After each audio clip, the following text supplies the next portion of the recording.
Hey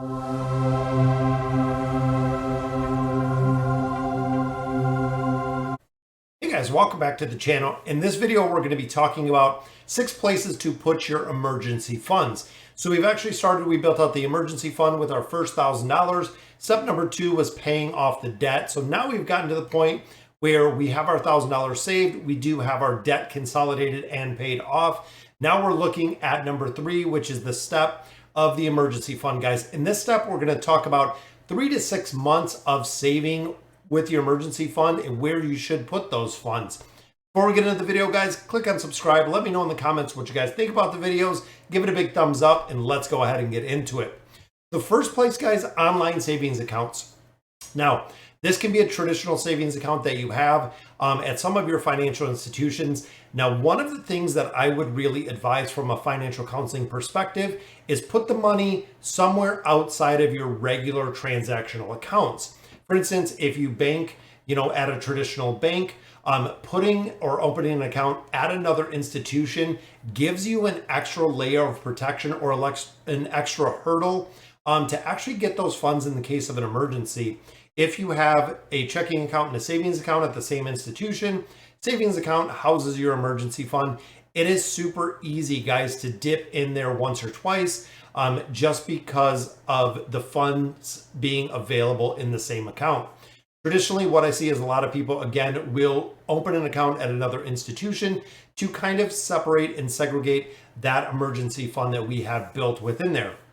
Now, one of the things is if you're looking at credit unions, they do tend to offer a slightly higher rate of return, which is good, which is where you want to get your money, because not only are you going to be parking 3 to 6 months of the savings that we have built up in that emergency fund, but theoretically, it could be for an incredible amount of time.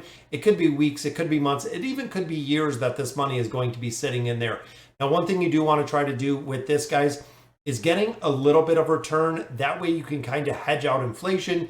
If you're here in the States, inflation has been just absolutely out of control, meaning that $1,000 today is not going to pay for the same amount of goods and services. $1,000 that will if you have that same $1,000 next year, the inflation will actually allow you to buy less.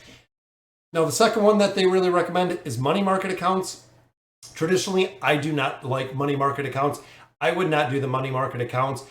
Essentially, money market accounts are a savings/checking product. Now, while they are insured, I would do a traditional savings. If you do need to get to those funds, you can take the money, withdraw the money from the institution where the money is at, out of a traditional savings account, and the savings accounts do tend to pay more interest. And when we're talking about interest, guys, then we get into CDs. Now, CDs are time specific. You can do anywhere between like 6 months and 5 years. Generally, CDs pay a lot higher dividend than your money market accounts, than your traditional savings accounts. And it can be a way, again, to kind of hedge inflation with the money that you do have sitting in there, because ultimately it could be a considerable amount of time, again, that you have the money within there. Short-term CDs, let's say you look at 6 months, you look at 12 months. That way the penalty, if you actually take the money out of the CD, is not going to be as steep when you have a shorter time frame. If you're looking at a 5-year CD, generally the rate is higher. But remember, this is the emergency fund, guys. We don't want to tie it up for 5 years because theoretically, if we do have to use it, we don't want to pay a big penalty. And if you are okay with paying the penalty, guys, know what you're getting into. Make sure you weigh out the pros and cons, which we'll do in the next couple of videos of CDs and a lot of the investment tools that we do have available in the marketplace. Now, another one that people do look at are Treasury bills, savings bonds, things of that nature.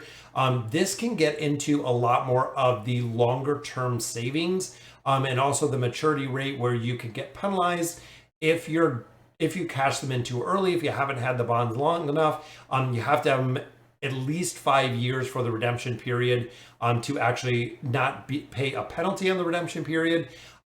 So there are some pros and cons. Another thing with Treasury bills and savings bonds, guys, is with Treasury Direct. They are a little bit more difficult to get to, a little more time consuming to set up accounts to get the funds there. Even if it is a true emergency and you need the money today, chances are Treasury bills, savings bonds, things like that, you're not going to get the money instantly. It is going to take a little bit of time to get the funds out of there that you need to cover whatever emergency expenses you have.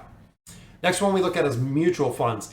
Now, this is a very interesting perspective that a lot of people do have. So actually taking your emergency fund, putting it into the stock market. So looking at, lower risk stocks, or even looking at mutual funds, things like that, because it does offer a possibility of a much higher rate of return.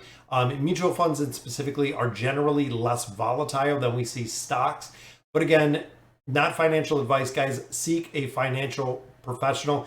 I do not trade in stocks and bonds, things of that nature. I am not licensed for that, but a lot of people will put their nest egg or their emergency fund, into something, mutual funds, things of that nature. I put mine into M1. M1 Finance is a great tool that I use. Affiliate links are right down below. Next one is the Roth IRA. Now, I would not use this as an emergency fund because if you're making contributions to a Roth IRA, if you do have to pull out the funds, there are guaranteed penalties, and it can also adjust your taxes depending on the money that you're putting in there.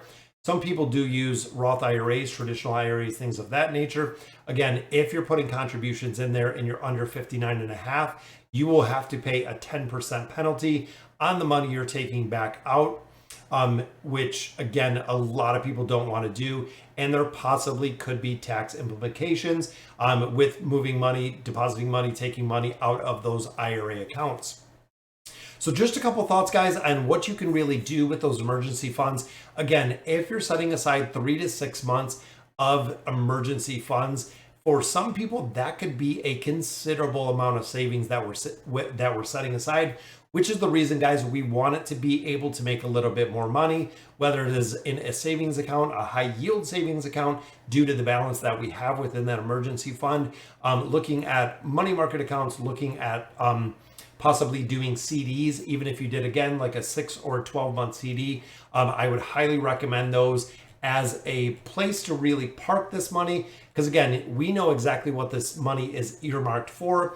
It is using the emergency fund versus relying on the debt that we just so dramatically paid off within the last couple months, or even the last couple years, guys. Really having a focus in building a debt negative, not having debt.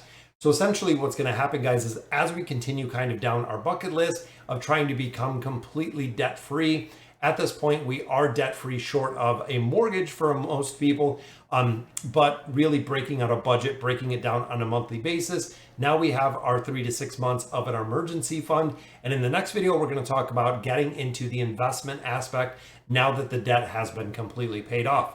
So guys, that'll do it for today's video. Again, 6 best places to put your emergency funds.